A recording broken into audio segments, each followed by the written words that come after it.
అందరికీ నమస్కారం. పచ్చకామెర్లవాడికి లోకమంతా పచ్చగానే కనిపిస్తుంది అన్న చందంగా ఈరోజు మరి ఒకసారి పచ్చ మీడియా, పచ్చ పత్రికలు కూడా హంగామా చేద్దాం అంటూ జగన్మోహన్ రెడ్డి గారు ఈ రోజున నాంపల్లి కోర్టుకి అటెండ్ అయ్యేటటువంటి నేపథ్యంలో మరి రాసుకొచ్చినటువంటి విచిత్రమైన వార్తలు ఏంటంటే, అక్కడికి చాలామంది పార్టీకి సంబంధించినటువంటి అభిమానులు అక్కడికి చేరడానికి సిద్ధంగా ఉన్నారు.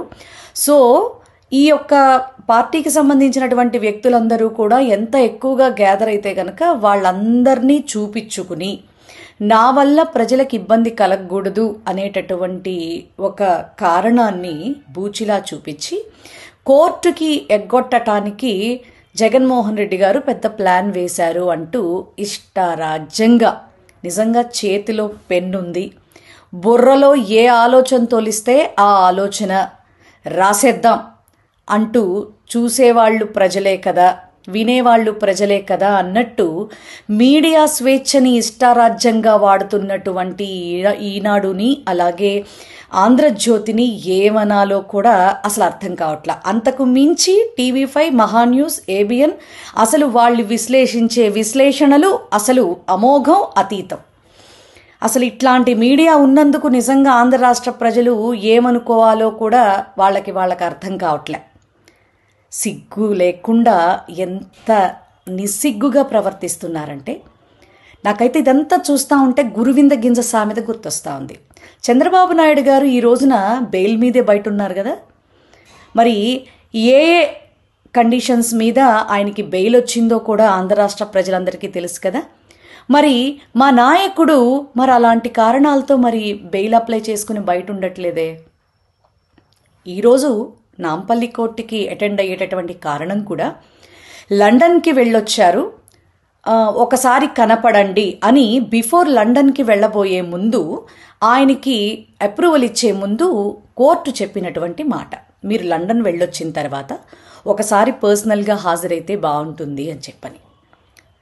మీకు అర్థం కాంది ఏంటంటే, ఇక్కడ జగన్మోహన్ రెడ్డి గారో నారా చంద్రబాబు నాయుడు గారో ఇంకోళ్ళో ఎవరైనా న్యాయస్థానానికి అతీతులు కాదు. రెండోది వచ్చేటప్పటికి న్యాయస్థానం అలాగే చట్టపరమైన, న్యాయపరమైన, రాజ్యాంగపరమైనటువంటి హక్కులు, కొన్ని రూల్స్ అండ్ రెగ్యులేషన్స్ ప్రతి మనిషికి వర్తిస్తాయి.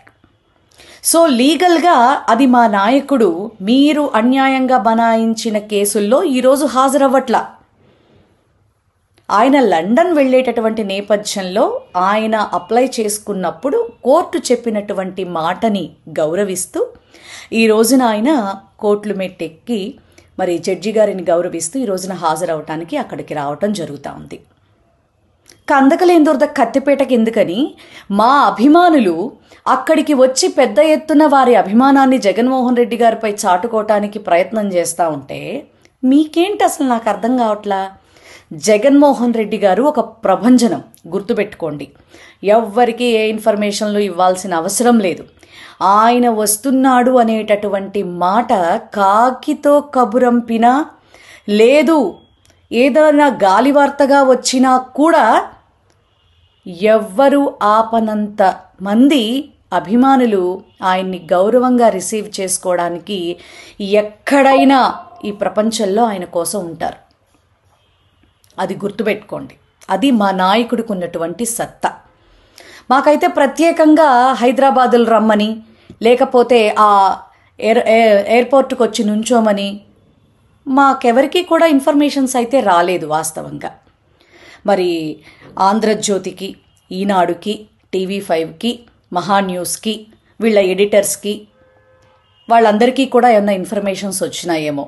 వీళ్ళే పాపం మనుషుల్ని పంపిస్తూ మరి ఇట్లాంటి అంటే మళ్ళా వాళ్ళ వార్త అభూత కల్పన కాకూడదు అని చెప్పని కొంతమందిని వీళ్ళే మరి పంపిస్తున్నారో ఏమో తెలియటల్లా. దౌర్భాగ్యం కాకపోతే ఇక్కడ ఆంధ్ర రాష్ట్రంలో జగన్మోహన్ రెడ్డి గారు ఎక్కడికైనా వెళ్తున్నారు అంటేనే ఆయన భద్రత విషయంలో నిర్లక్ష్యంగా ఉండేటటువంటి మీరు హైదరాబాద్ గురించి మీరు ఆలోచిస్తున్నారంటే నిజంగా ఎంత దౌర్భాగ్యమైనటువంటి పరిణామం ఇది. అసలు ప్రతిరోజు కూడా మన కంట్లో నలుసు తీసుకోలేం కానీ ఎదుటివాడి కంట్లో దూలం వెతుకుదాం అన్నట్ట ఒకడు.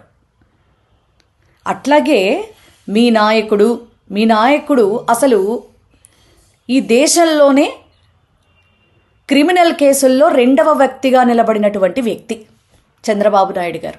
మీ నాయకుడిని ఎందుకు అంటున్నారంటే, మీరు ముసుగేసుకున్న తెలుగుదేశం పార్టీ కార్యకర్తలు, అంతకు మించి మీ పచ్చ మీడియాలు, పచ్చపత్రికలు, కాబట్టి అలా మాట్లాడుతున్నాను. సో మీరు ఏం రాసినా ఏం చెందినా జగన్మోహన్ రెడ్డి గారిని ఎక్కడా డీగ్రేడ్ అయితే చేయలేరు. ఆయన ఎక్కడ ఎలా ఉండాలో, ఎలా నడవాలో, ఎలా ఎదుర్కోవాలో తెలిసినటువంటి వ్యక్తి, ప్రజల ఆదరాభిమానాలు ఉన్నటువంటి వ్యక్తి. సో మీరేం చేసినా ఏం చేద్దామనుకున్నా పైన భగవంతుడి అండదండలు, కింద ప్రజల అభిమానం ఆయనకి తోడున్నంత వరకు కూడా ఆయన చేతి మీద మొలిచిన వెంట్రుకను కూడా పీకలేరు.